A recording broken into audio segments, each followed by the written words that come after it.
అమ్మా కోడలా ఏమంటున్నావు? అత్తమామలము వృద్ధులమైనాము. మమ్మల్ని ఇంత బాధ పెట్టుగా నీ మనసు ఎలా ఒప్పుతున్నది? ఓహో, నీ మిమ్మల్ని బాధ పెట్టి అంటున్నావా? అవును కదా.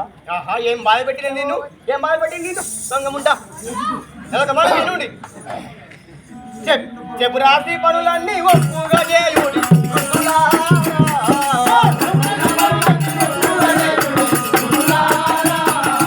చెప్పు రాసి పనులన్నీ ఒప్పుగా చేయుడి.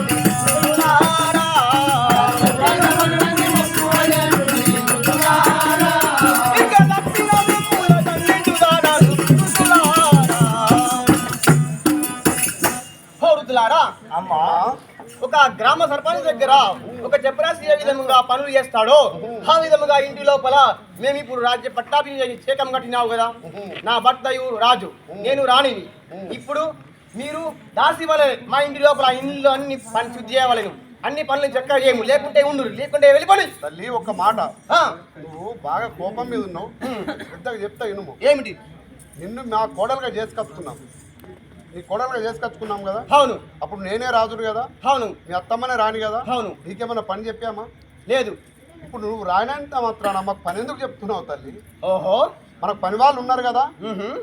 ఒక్క మనవి, పని వాళ్ళు ఎందుకు దండగా? పైసలు ధర వస్తే వాడికి కూలి ఇచ్చి మేము పని చేపించుకున్నాం. ఇప్పుడు ఒక్క మనవి, ఏమిటి? న్యాయమా